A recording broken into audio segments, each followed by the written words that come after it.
বটতলার ফুটপাত দখলমুক্ত করতে অভিযান চালায় পুর নিগমের টাস্ক ফোর্স।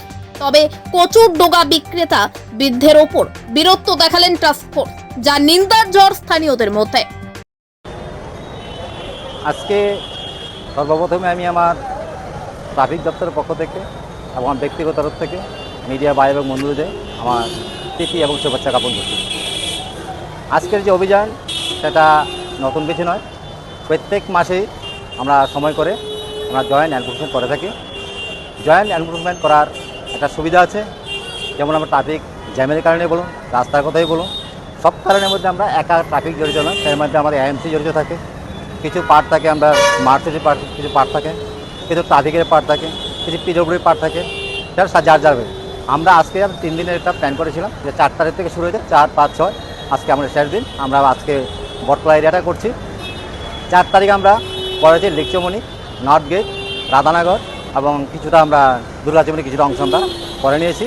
ওইখানে আমরা আমাদের এমসি যারা তাদের যে কাজ ছিল কিছু আমরা আনাতলার ব্যান্ডার তারা রিমুভ করেছে, আমাদের যে কাজটা আমরা করেছি। 5 তারিখ আমরা আগরতলা সুমনতলা যে রোডটা করেছি, আমরা RMS চমুনি আমরা আড়াই ধরনের এরিয়াটা আমরা করে নিয়েছি। আজকে আমরা বটতলা সাউন্ড এরিয়া আমরা করছি। স্যার, কাউকে কি জরিমানা করা হয়েছে এই বিষয়ে? আমাদের এই এর মধ্যে আমরা ট্রাফিক দপ্তরের পক্ষ থেকে যে জিনিসটা আমরা ফোকাস বেশি করেছি সেটা হচ্ছে ইলিগেল পার্কিং উপর আমরা করেছি। ইলিগেল পার্কিং উপর আমরা 1 তারিখ থেকে আজ পর্যন্ত 305টি আমরা নোটিশ ইস্যু করেছি।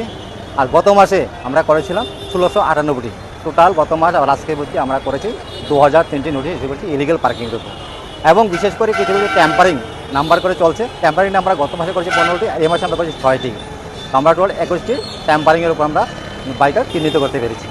এছাড়াও যেটা নতুন আমাদের কাছে লাগছে, আমরা এতদিন আমি ট্রাফিকে জানি না হয়তো হয়েছে কিনা, আমরা কিছু আপনারাও জানেন আমরাও জানি যে আগরতলা আনাচে কানাচে যে কোনো গলির মধ্যে তাদের বৈধ এবং গ্যারেজ থাকার সত্ত্বেও, জানি না গরিব কিছুটা আছে গ্যারেজ কিছুটা নেই, তার কিছু কিছু ব্যক্তি আছে গ্যারেজ থাকার সত্ত্বেও তারা যে কোনো সময় ওভারনাইট পার্কিং করে গাড়ি রাখছেন। তো আমরা এটা গত মাসের 14 তারিখ থেকে আমরা শুরু করেছি। গত মাসের 14 তারিখ থেকে আমরা 31 অক্টোবর পর্যন্ত আমরা 72টি গাড়ি LMB গাড়ি আমাদের ক্রেন দিয়ে আমরা তুলে নিয়ে এসেছি। আর এই মাসে আমরা করেছি আজকে অবধি আমরা 16টি গাড়িকে করেছি। টোটাল আমরা 88 আমরা মিডিয়াম ভেহিকেলকে আমরা আমাদের ক্রেন দ্বারা আমরা উঠিয়ে আমরা অ্যারেনা ওসিতে আমি রেখেছি। কেন আপনারা জানেন যে আমাদের ট্রাফিক যে সমস্যাটা সেটা যারা জেনে বুঝে আমাদের রাস্তার মধ্যে তাদের রাইড ভেহিকেল রাখার পরে আমাদের ছোট্ট শহরে গাড়ির সংখ্যা বেড়ে গেছে, তখন চলাচলের সময় অনেকটাই অসুবিধা হয়। একটা গাড়ি যখন রাস্তা অসুবিধা তখন আমাদের পেছনে এবং সামনে অনেক জায়গাতেই সেটা আমাদের যানবাহন চলার ক্ষেত্রে মানুষের অসুবিধার কারণে দাঁড়ায়। Bureau report, news live 24 Tripura.